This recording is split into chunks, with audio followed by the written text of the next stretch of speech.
Praise God. Ating mahal ko ay tuloy-tuloy na po sa mga gawain ng ating pinakamamahal na Panginoon, kung saan tayo darako na po sa pakikinig ng dakilang ebanghelyo ng kaligtasan. At ang lahat ng mahal ko ay aming inaanyahan tumayo bilang pagbigay galang sa dakilang ebanghelyo ng kaligtasan na dadali papangaral ang ating minahal mangaral ang ating beloved minister, Willie James Almeda Jr. Amen. Praise God.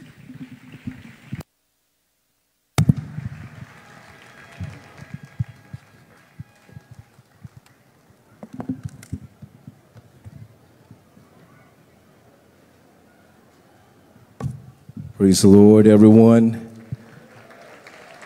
Hallelujah. Everybody shout, praise the Lord. Hallelujah. We give the highest praise, glory, honor, majesty to the King of Kings, the Prince of Peace, the mighty God, the everlasting Father, the one true God. Hallelujah, our dearest Jesus. Palakpakan natin ating mahal na Panginoon. Hallelujah. Praise the Lord, praise the Lord. Let us pray and thank God for all the things that He has done in our lives, oh God. We thank you, God. Hallelujah. Before anything else, we want to thank you, Lord God. Hallelujah. For bringing each and every one of us here to worship you in spirit and in truth. We thank you, Lord, for redeeming us, for our salvation, oh God. We thank you, oh God, for filling us with your sweet Holy Spirit. Thank you for moving in our midst, Father. And as we listen to your word, leading prayers of our beloved pastor, your servant, we ask you to forgive all our sins and shortcomings, O God. Cleanse us from all unrighteousness. Make us understand your holy word, O God. Help me bring forth your message with your love and power, O God. In the mighty name of Jesus, remove doubts and unbeliefs, bind the power of darkness, cast out in Jesus' name. Everybody say amen. Praise the Lord. God bless you. You may be seated. The Bible says, 1 Thessalonians 5:12 and 13, and we beseech you, brethren, to know them which labor among you and are over you in the Lord, and admonish you, and to esteem them very highly in love for their work's sake, and be at peace among yourselves. Tagalugin ko po, mga minamahal, para ating maintindihan, datapwat ipinamamanhik namin sa inyo, mga kapatid, na inyong kilalanin ang nangagpapagal sa inyo at nangamumuno sa inyo sa Panginoon at nangagpapaalala sa inyo at inyong lubos na pakamahalin sila sa pag-ibig dahil sa kanilang gawa magkaroon kayo-kayo ng kapayapaan. Ito yung utos ng ating mahal na Panginoon, lahat ng ating isinasagawa sa banal na ubasan ng ating dakilang Diyos na buhay. Ang sabi pa ng Hebrews 13:7, remember them which have the rule over you, who have spoken unto you the word of God, whose faith follow, considering the end of their conversation. Let the elders that rule well, 1 Timothy 5:17, be counted worthy of double honor, especially they who labor in the word and doctrine. Amen. Mapalakpakan po muna natin ating pinakamamahal na Panginoon. Hallelujah, hallelujah. That's why we give double honor and respect to the man of God, the prophet of God, our beloved pastor, Evangelist Willie Estrada Almeda. Amen. And we cherish the precious memories of our beloved assistant pastor, Lina C. Almeda. Hallelujah. And give honor to my elder siblings, beloved Ate Peach, beloved Minister June, amen, hallelujah. Kagagaling lang po nila ng Australia sa ating pagdiriwang ng anibersaryo from GMCIM Australia. The Lord is so good. Patuloy na lumalaganap ang dakilang gawain ng ating pinakamamahal na Panginoon. And also, beloved Ted and Minister Luke Smith, nagdaos din tayo ng ating anniversary sa dako ng New Jersey, United States of America. And to all at alike here and all my younger siblings and brothers-in-law, hallelujah. To my wife, Christine, amen, hallelujah. And our children in abroad, tsaka here in the Philippines, and also sa lahat ng aming mga pamangkin na kasama natin ngayon, beloved preachers, beloved ordained preachers, beloved workers in the holy vineyard of the Lord, hallelujah. God bless us all, amen. Let us clap our hands unto the Lord once again. As what the Bible says, Hebrews 9:27, it is appointed unto man once to die, but after this the judgment. Sa Tagalog po, kindly. Hebrews 10:27. Basta sa Tagalog. Hebrews 9:27. Dito po sa Hebreo Kapitulo 9, ang talata po ay 27. At kung paano itinakda sa mga taong mamatay na minsan, at pagkatapos ito ay ang paghukom. Amen. Our message title for today is Unshakable Faith, Standing Firm in the Word of God. Hallelujah.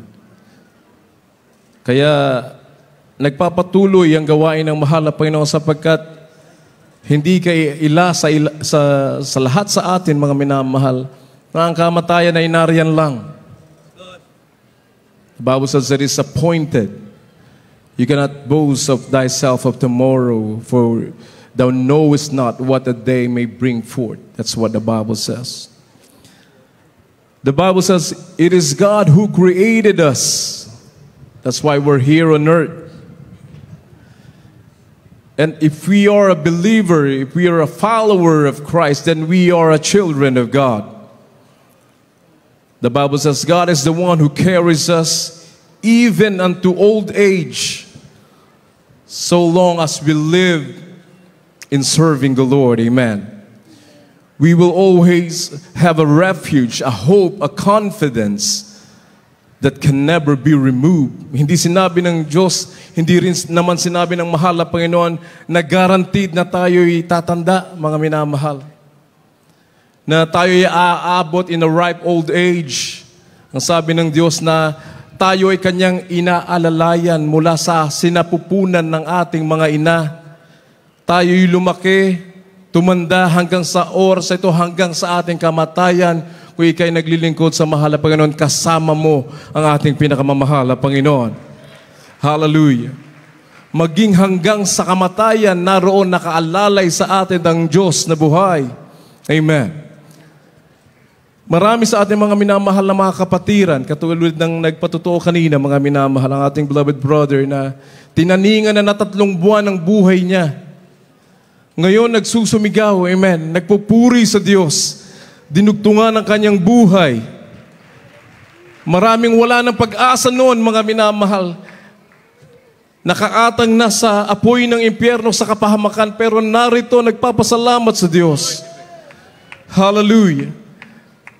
Narito dumadalo, karay-karay ang kanilang mga anak-anakan, anak na mga kanilang mga anak, narito magkakasama mula noon na sila ilinigtas ng Diyos hanggang sa mga oras na ito, nagpapatuloy, nagpapasalamat sa Diyos. Amen. Yan ay kinalulugdan ng mahal na Panginoon sapagkat hindi ka nagmamalaki. Amen. Iyong tinatanggap sa iyong sarili na ang Diyos ay Diyos, tayo ay tao na linikha ng Diyos upang tayo'y matakot at sundin ang kanyang banal na kalooban. Amen. Hallelujah. Marami sa social media ngayon, mga minamahal, magko-comment sa YouTube, sa Facebook, na there's something wrong, ika nila sa gawain ng Jesus Miracle Crusade. Kakaiba ang Jesus Miracle Crusade. Ibang-iba po talaga, mga minamahal. Sa nakagisnan nating pananampalataya sapagkat tayo'y sumasamba sa tunay na Diyos, sa Diyos na hindi nakikita. We're not idol worshipers. We worship God in spirit and in truth. Amen. Tayo'y nakalagan sa tanikala ng kasalanan, sa mga relihiyon na ating kinagisnan, na walang kasagutan sa ating mga panalangin, mga minamahal. Ito yung pananampalataya na ipinangaral sa atin ng ating mga magulang sa mahal na Panginoon, na kanilang iniluhod ng bawat isa sa atin upang tayo'y magmana ng buhay na walang gan sa piling ng mahal na Panginoon. Hindi masayang ang ating paglilingkod sa Diyos, ang ating pananampalataya sa Diyos, ang ating paniniwala sa Diyos, mga minamahal. Kaya sabi sa Biblia, alalahanin nyo ang ginawa ng mga apostoles. Alalahanin ang ginawa ng mga mangangaral, ng mga lingkod ng Diyos, ng ating mahal na pastor ay mga minamahal. More than 2,000 years ago, ang mga apostoles, yun yung pinag-uusapan natin ngayon, yung mga himalang kanilang nakita na ginawa ng ating mahal na Panginoong Jesucristo. Pagdating sa ating panahon hanggang ngayon, mga minamahal, ating pinag-uusapan ng mga himalang ginawa ng Diyos sa ating buhay. We are living testimonies, mga minamahal. Buhay na patotoo ang bawat isang mananampalataya ng Jesus Miracle Crusade International Ministry. Kaya dito sa banal na gawain ng Diyos, kakaiba po talaga, mga minamahal. Bilang sa mga mangangaral, hindi requirement na magkaroon ka ng Bible school. Amen. Hindi requirement na ikaw ay college graduate. Mga minamahal, ang pinipili ng mahal na Panginoon, yung mga mangangaral na taimtim na tunay na naniniwala, na nanampalataya, naglilingkod sa ating dakilang Diyos na buhay. Kaya kahit no read, no write, nagiging preacher sa Jesus Miracle Crusade. Amen. Ang mahal na Panginoon nagbibigay ng wisdom, hindi sa sariling dunong ng tao, mga minamahal. Galing sa Diyos. Ang mahal na Panginoon na nagli-lead sa Jesus Miracle Crusade. We are separate from the worldly religion. We do not serve idols. Our doctrine, our faith is Bible-based. Amen. From the apostolic doctrine. Walang inimbentong salita dito sa Jesus Miracle Crusade. Walang imbentong doktrina. Ito lahat ay hango sa banal na kasulatan, mga minamahal. Kaya naman sinasamahan tayo ng ating pinakamamahal na Panginoon. Lahat ng ating isinasagawa, sa mga nag-oobserba, huwag kayong matakot. Lahat po yan ay lahat nasa banal na kasulatan. Kaya bawat salita ng preacher, may katapat na bersikulo, mga minamahal. Patunay lamang na hindi sa amin galing ang salita na ito. Ito ay totoong salita ng Diyos sa ikaliligtas ng bawat isa. Amen. Kaya hiwalay tayo. Bakit hindi tayo nakikisama? Hindi tayo pwedeng sumama sa mga ecumenical movements, mga minamahal, sapagkat may pananampalataya tayo sa nag-iisang Diyos na buhay na nagkatawang tao, ang ating mahal na Panginoong Jesucristo. Samantalang sila, they worship idols. Hindi nila malaman kung anong pangalan ng mahal na Panginoon, ng Diyos na kanilang tinatawagan. Dito itinuro sa ating lahat, mga minamahal. 2 Corinthians 6:14 and 18. Praise the Lord. The second book of Corinthians, chapter 6, verse 14 up to 18. Be ye not unequally yoked together with unbelievers. For what fellowship hath righteousness with unrighteousness? And what communion hath light with darkness? And what concord hath Christ with Belial? Or what part hath he that believeth with an infidel? And what agreement hath the temple of God with idols? For ye are the temple of the living God, as God hath said, I will dwell in them and walk in them, and I will be their God, and they shall be my people. 17 po. Verses 17 and 18. Wherefore come out from among them, and be ye separate, saith the Lord, and touch not the unclean thing. And I will receive you, and will be a father unto you, and you shall be my sons and daughters, saith the Lord Almighty. Praise the Lord. God bless you po. Ikalawang mga taga-Korinto, Kapitulo 6, versikulo 14 hanggang 18. Huwag kayong makipagmatok sa kabilaan ng mga di nagsisampalataya, sapagkat anong pakikisama mayroon ang katwiran at kalikuan, o anong pakikisama mayroon ang kaliwanagan sa kadiliman, at anong pakikipagkasundo mayroon si Kristo kay Belial, at anong bahagi na mayroon ang sumasampalataya sa di sumasampalataya, at anong pakikipagkaisa mayroon ang templo ng Diyos sa mga Diyos-Diyosan, sapagkat tayo templo ng Diyos na buhay. Gaya ng sabi ng Diyos, manahan ako sa kanila at lalakad ako sa kanila, at ako'y magiging kanilang Diyos at sila'y magiging aking bayan. Kaya nga magsialis kayo sa kanila at magsisiwalay kayo, sabi ng Panginoon. At huwag kayong magsihipo ng mga bagay na marumi at kayo aking tatanggapin. dito po sa 18. At ako'y sa inyo at magiging ama, at sa akin kayo ay magiging mga anak na lalaki at babae, sabi ng Panginoong makapangyarihan sa lahat. Amen. Praise the Lord. Hallelujah. Palakpakan natin ating dakilang Diyos sa buhay.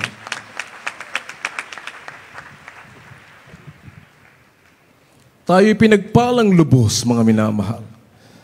Sapagkat maraming mga kongregasyon na nangangaral din naman, mga minamahal, but they compromise the Word of God. They're not preaching the true Word of God sa ikaliligtas ng kaluluwa. They do not care about the salvation of others.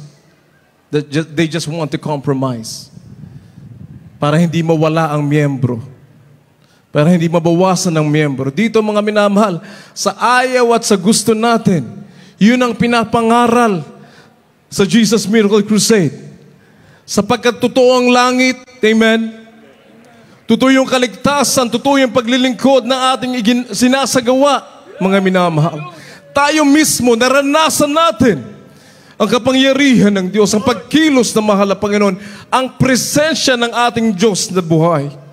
Kaya ang sabi sa Biblia, huwag tayong makikinig sa anumang pananampalataya, anumang turo na hiwalay na kakaiba sa turo ng itinuro ng ating mga magulang sa mahal na Panginoon. Tayo'y manatili sa aral at turo na ito, mga minamahal. Sa doktrina na ito, sapagkat ito ay kinasiyahan ng Banal na Espiritu Santo, hango sa banal na kasulatan, tunay na ebanghelyo ng Diyos sa ating ikaliligtas, mga minamahal. Mula noon hanggang ngayon, 20 years, magti-20 years nang kinuha ng mahal na ating beloved assistant pastor. Nakikita natin ang mga kapatiran patuloy na naglilingkod sa mahal na Panginoon. Patuloy na lumalago ang Jesus Miracle Crusade. Patuloy na nagdaragdag sa iba't ibang bansa, mga minamahal, ang banal na gawain ng mahal na Panginoon. Sa Italy, 4 na. Parma, sa Milan, sa Roma, mga minamahal, ang naidagdag na gawain ng mahal na Panginoon. Ngayon, magbubukas tayo sa isang kontinente na naman na hindi pa natin napapasok, ang South America. Sa Antigua and Barbuda, mga minamahal. Hallelujah. Mapalakpakan natin ating Diyos na buhay. Amen. Hallelujah. Kung hindi Diyos ang nangunguna sa gawain ng mahal na Panginoon, ang mga daliri lang natin hindi pantay-pantay, mga minamahal. Magkakapatid lang sa isang tahanan, hindi iba-iba ang ugali, hindi pare-parehas. Lalo na tayo na hindi makakakilala. Pero narito, more than brothers and sisters pa, mga minamahal, ang turingan sa isa't isa. Sapagkat Diyos ang nangunguna sa banal na gawain ng Jesus Miracle Crusade. Hindi tayo nagkamali sa ating paglilingkod sa Diyos, sa ating sinampalatayanan, mga minamahal. Diyos ang kasama natin. Hallelujah. Kaya ang sabi ng Biblia, manatili tayo. We must stay. We must persevere, mga minamahal. Gaano man kahirap. Ang sabi ng Biblia, makipot ang daan papuntang langit. Maluwag ang daan papuntang kapahamakan. Amen. So may pagsubok tayong daraanan. Kahit may pagsubok, ang perspective natin, mamatay mabuhay sa mahal na Panginoon. All things work together for good to them that love God. Walang negativity. We're not pessimistic. We are optimistic. We are hopeful that God is real, amen. And we know that God is real. Amen. And heaven is real. And also hell is real. Kaya tayo magpatuloy, mga minamahal, sa aral turo na ito, mga minamahal. Galatians 1:8 and 9 says, from the book of Galatians, chapter 1, verses 8 and 9. But though we, or an angel from heaven, preach any other gospel unto you than that which we have preached unto you, let him be accursed. And we said before, so say I now again, if anyone preach any other gospel unto you than you have received, let him be accursed. Amen. Praise the Lord. Mga taga-Galacia, Kapitulo 1, versikulo 8 hanggang 9. Datapat kahit kahimat kami o isang anghel na mula sa langit ang mangaral sa inyo ng anumang ibanghelyo sa iba, sa aming pinangaral sa inyo ay matakwil. 9. Ayon sa aming sinabi ng una, ay muling gayon ang aking sinabi ngayon. Kung ang sino man ay mangaral sa inyo ng anumang ibanghelyo na iba kaysa inyong tinanggap na, ay matakwil. Amen. Palakpakan natin ating mahal na Panginoon.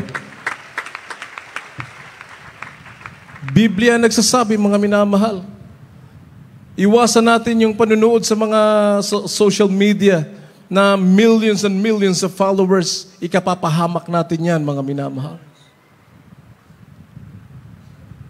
Huwag natin sundan ang multitude of people who are sinning. They just want to hear what they want to hear. Yun ang gusto nila, mga minamahal, yung gina-justify yung kanilang kasalanan. Hindi na kailangan magsisi, hindi na kailangan maglingkod sa Diyos. Okay na, nakakapagbasa ako ng Biblia naman sa Facebook, okay na yun. Hindi yan ang sinasabi ng Biblia, mga minamahal. We must offer our lives, sacrifice, mga minamahal. Sakripisyo, may pagsasakripisyo. We must have a sacrifice of praise, offer a sacrifice of praise unto God, which are reasonable service. Yun daw ang ating katampatang pagsamba, mga minamahal, paglilingkod sa mahal na Panginoon. Ang ating katawan, inihain nating buhay para sa mahal na Panginoon. Habang tayo'y may lakas, habang tayo'y may buhay, habang tayo'y may hininga, tayo'y maglingkod sa mahal na Panginoon. Ilang beses nating sinasabi, mga minamahal, na ang sabi ng Biblia, Matthew 6:33, seek first the kingdom of God and His righteousness, and all these things shall be added unto you. Huwag mong unahin ang sanlibutan. Unahin mo ang mahal na Panginoon. Amen. Sa lahat ng bagay. Sinabi pa ng Biblia, Philippians 1:21, for to me to live is Christ and to die is gain. Lahat pakinabang sa paglilingkod sa Diyos. Walang talo, mga minamahal. Walang kalugihan sa paglilingkod sa Diyos. Kung mabuhay tayo na naglilingkod sa mahal na Panginoon, praise the Lord. Kung tayo kinuha ng mahal na Panginoon na naglilingkod sa mahal na Panginoon, praise the Lord. Hindi mo hawak ang buhay mo. Hindi mo alam ang kinabukasan, kung anong meron sa kinabukasan. Ngayon nagkakagalo sa buong daigdig, mga minamahal. Kaliwat kanan na giyera, walang katapusan. Ang namamatay maging sa bawat segundo, bawat minuto ng araw, mga minamahal, libo-libo, milyon-milyon ang namamatay. Yung mga batang namatay noong nakaraang linggo lamang, mga minamahal, dahil pumasok sa ilalim ng truck, 4 na batang kalalakihan. Instant death because of an accident. Nagjo-joyride lang sila, mga minamahal. Pero hindi natin alam, kung hindi sila naglilingkod sa mahal na Panginoon, impyerno ang tungo. Yun ang sinabi ng Biblia. Kaya, Proverbs 27:1 says,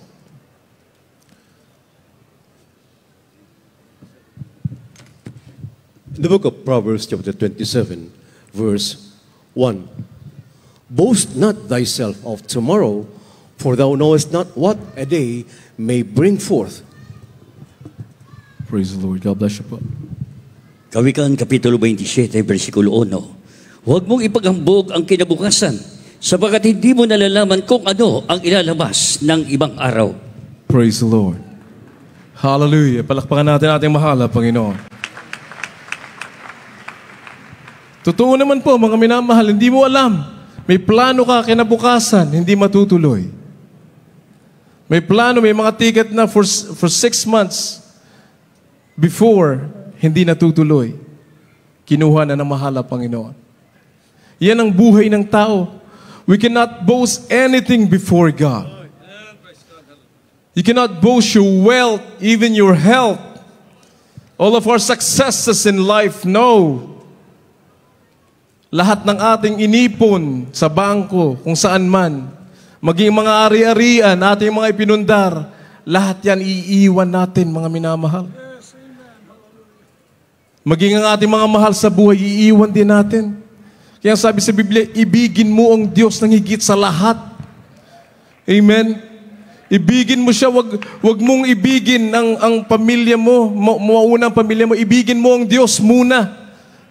Sapagkat kung iniibig mo ang Diyos, mahal mo ang iyong pamilya, you are secured when you put God first in your life. There's nothing to worry. There's nothing to fear when you have God in your life, mga minamahal. Lahat ng mga na-accumulate natin sa ibabaw ng daigdig, iiwan nating lahat, mga minamahal. Lahat ng mga trophies, mga millions of likes sa Facebook na parang yun na yung maging sa Instagram, yun na yata yung pinagkakaabalahan ng mga kabataan ngayon. Hindi, nakalimutan na ang paglilingkod sa mahal na Panginoon. Maging sa pakikinig ng salita ng Diyos, inuuna ang cellphone. Ang sabi ng Biblia, Matthew 4, "For man shall not live by bread alone, but by every word that proceeded out of the mouth of God." Hindi tayo mabubuhay dyan, mga minamahal. Maging sa material na bagay na ating pinag-iipunan sa daigdig, baliwala lahat. Pag nagkasakit ka na, pag inatake ka na sa puso, pag ikay nagkaroon na ng stroke, baliwala na ang lahat. Ang gusto mo, saan ako pupunta? Langit ba ako o impyerno? Pero pag naglilingkod ka sa mahal na Panginoon, ay alam na alam natin, langit tayo, mga minamahal. Ano man ang mangyayari sa ating kapaligiran, mga minamahal. Mamatay man ang mga libu-libong tao sa ating kapaligiran, sabi ng Biblia, hindi ka masasaktan sapagkat kasama mo ang mahal na Panginoon. Hallelujah. So ang sinasabi ng Biblia, lahat ng pinapahalagahan ng tao sa ibabaw ng daigdig,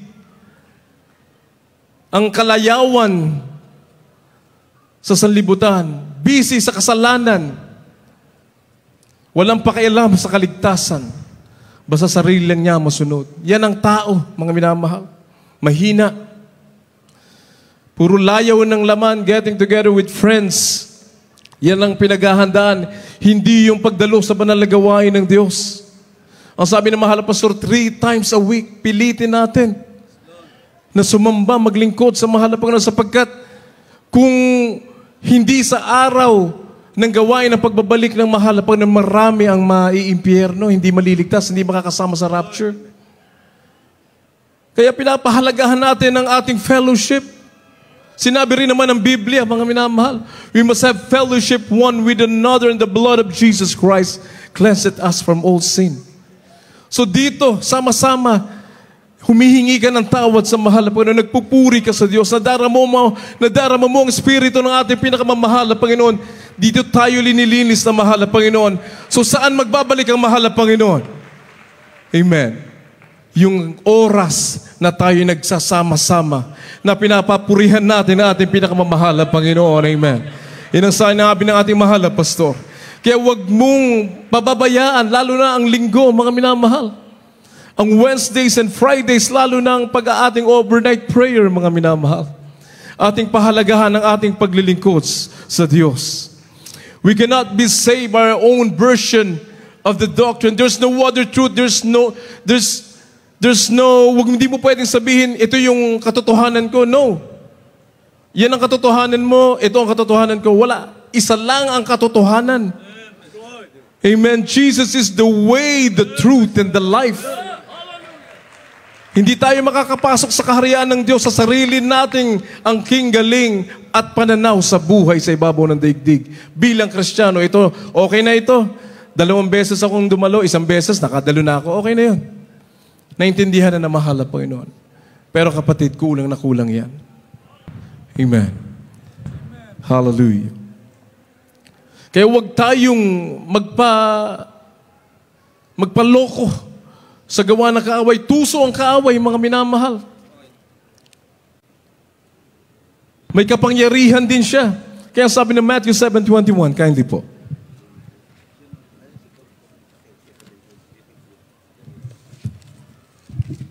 From the book of St. Matthew chapter 7, verse 21. Not everyone that saith unto me, Lord, Lord, shall enter into the kingdom of heaven, but he that doeth the will of my Father which is in heaven. Amen. But he that doeth the will of my Father which is in heaven. Kindly po in Tagalog.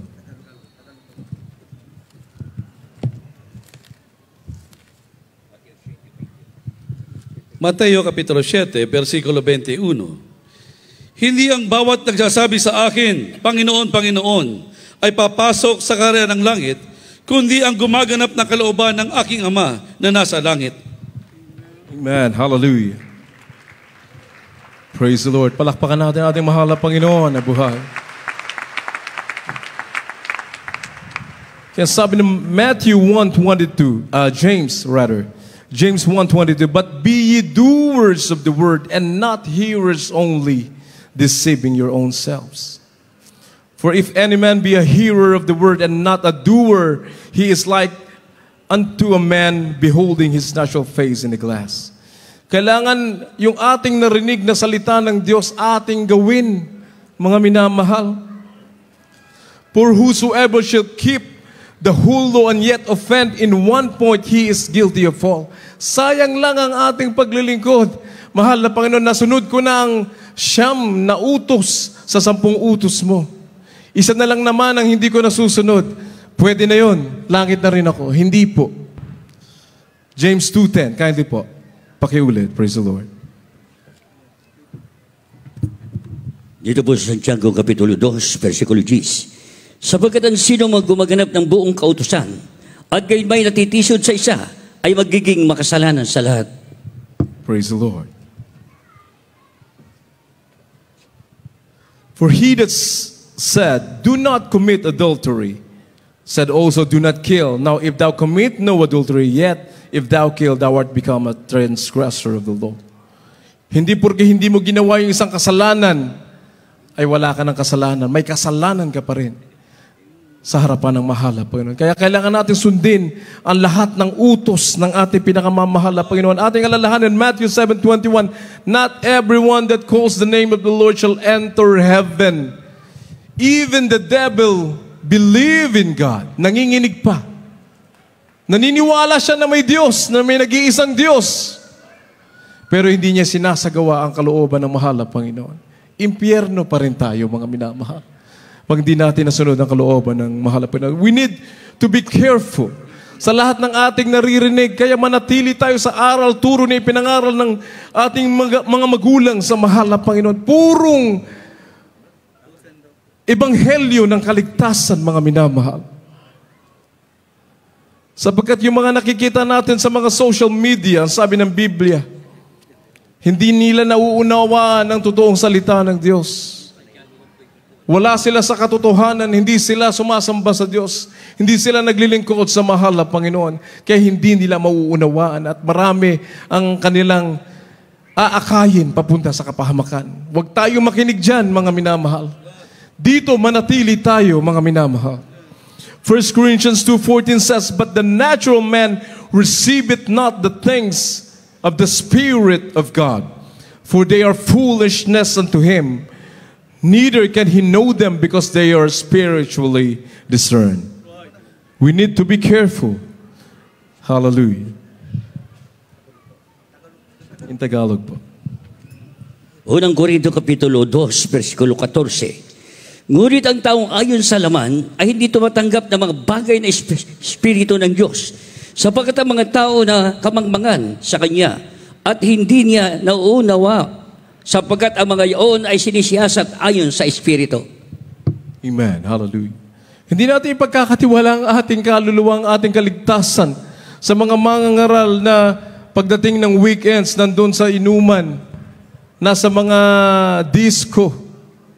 Yan karamihan ngayon, mga minamahal, nakikipagkaibigan sa sanlibutan. Kung ano yung gawain ng sanlibutan, yun din ang kanilang ginagawa. Kawawa tayo pagdating sa ng paghukom ng ating mahal na Panginoon. That's why we need to be careful, mga minamahal. The devil, napakatuso ng kaaway, mga minamahal. He is a deceiver. The devil is a deceiver. Imagine Matthew 4:1 up to 10. More than 2,000 years ago, nung nag-ayunong mahal na Panginoon, tinukso ng kaaway. Jesus was tempted by the devil. Di po ba? Kung Diyos ka, magpakatayhulog ka. Diyan sa bangin, ililigtas ka daw ng mga anghel mo. Kung Diyos ka, itong mga bato, gawin mong tinapay. Ganong katusong kaaway, mga minamahal. Kaya hindi po. The Gospel is in Matthew chapter 4 from verse 1 up to verse 10. Then was Jesus led up of the Spirit into the wilderness to be tempted of the devil. And when he had fasted 40 days and 40 nights, he was afterward an hungered. And when the tempter came to him, he said, If thou be the Son of God, command that these stones be made bread.